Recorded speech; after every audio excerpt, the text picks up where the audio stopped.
Hey everybody, it's Jason Blaha here, and once again it's time for my client Nick's vlog. And for those of you who have followed this, we're up to part 20. And again, a little bit about Nick's backstory. He lifted a little bit when he was younger. He became very, very overweight, took up marathon running, has lost over 200 pounds. Hired me at a certain point along the way there. He's lost more weight since he's came on, but he had lost most of that weight before he hired me. So again, I cannot take credit for that part. It's just him being consistent, improving his lifestyle. And now he's in his 40s. He's wanting to continue to lose weight. He has continued to lose weight. He wants to build his strength up. And so that is what he came to me for. And we've started doing that. Now, people will notice he's no longer in a garage. He just moved. And so we won't have the reverse hyper this week. He said he's still got to get it put together, but we should have it coming up here soon for the next one. And because he had to take a month off from lifting pretty much, we're having to rebuild just a little bit. But again, it was due to, medical reasons that he had to take a month off. So we're back at it, full clearance to train again. And we're back to slowly working everything back up, making progress. So our training at the moment is pretty straightforward. It's a 4-day upper lower. It's just slow linear progress. And, like I said, eventually I'll probably put him on conjugate. Right, we'll do some conjugate stuff eventually, but he doesn't need that right now. He's making good, steady progress with this. I want to keep him healthy. And, a lot of what we're doing is keeping him strong, keeping everything in a good position, good balance, everything for his marathon running. So it's one of the reasons we need that reverse hyper.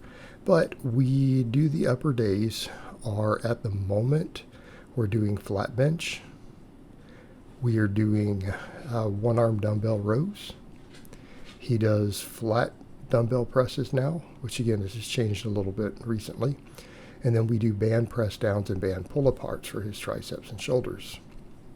So again, pretty straightforward routine. And some of this I can change it up and add more stuff as we need. We may need to add a little more upper back in here. So that might be coming in the near future. Add some of this, another row in there. So, 2 types of rows, we'll sort that out. Because I don't think he's ready for pull-ups and stuff like that yet. And, again, he has dumbbells, so we do a lot of that at the moment. A lot of my lifters, though, when I'm preparing them for pull-ups, I like to do a lot of inverted rows, but I haven't taken him over to those yet. So again, he's got enough equipment. I'm not worried about it. But we do the dumbbell rows. And as you guys see coming up, I think in the next clip or so, we'll see him doing the band work. And some of that, again, people will say, why the press downs? Most of you guys know why we do press downs. It's to build the triceps, build bench lockout strength, build healthier tendons. And with a lot of this, I want to keep his tendons healthy. Because again, middle-aged guy, lost quite a bit of weight. So, we have to be careful of those things. We want to keep those tendons strong. We want to keep his shoulders healthy. So we're doing the band pull aparts, which are going to be rear delt work, rotator work. But it definitely helps with the rear delts because we do have a decent amount of pressing in here, and we want to balance those things out. And eventually I'll add possibly more shoulder work for him over time. But the band press downs then help the elbow tendons. The band pull aparts help the posterior deltoids. They help the rotator cuffs. At least 2 of the rotator cuffs, not all of them. But a lot of that gets handled by our pressing and stuff. People have a lot of ideas about what rotator cuffs are. And it's really funny. I've had clients who are like, Coach, I think I strained my rotator cuff. They'll be a novice. I'm like, well, rotator cuff is 4 different muscles. You can be specific. And, it's just anterior delt down from doing some benching. But doing a few finesse movements in there isn't a bad thing to help maintain the strength in those areas, right? Some smaller exercises. Just like usually rear delt stuff will usually help work the infraspinatus, which is the biggest of those 4, and it's on the back of the body. All right, after that, we do back squats. which again, mainstay, staple lift. So we usually do like up to 5 sets of back squats for him on lower days. We do conventional deadlift. I have him do goblet squats and then, of course, reverse hypers. We don't have the reverse hypers in this week, but I used to have him do 10s on a lot of these movements. Now we've gone over to 5s so that we can continue to add weight to the bar. Plus, I don't want him to gas out doing a bunch of 10 rep squats and things. Again, I don't have him on the 5-3-1 type programming, which I have very, very few clients doing anymore, only the ones who really like it. Right, because they're like, well, I've made good progress. Given a choice, I'll put my lifters on conjugate. That's generally how I like to do things at this point, having compared all that stuff. And then I tune that conjugate based upon their specific needs, their recovery, what equipment they have available. But I really prefer to use that method, given a choice. But some lifters just don't like it.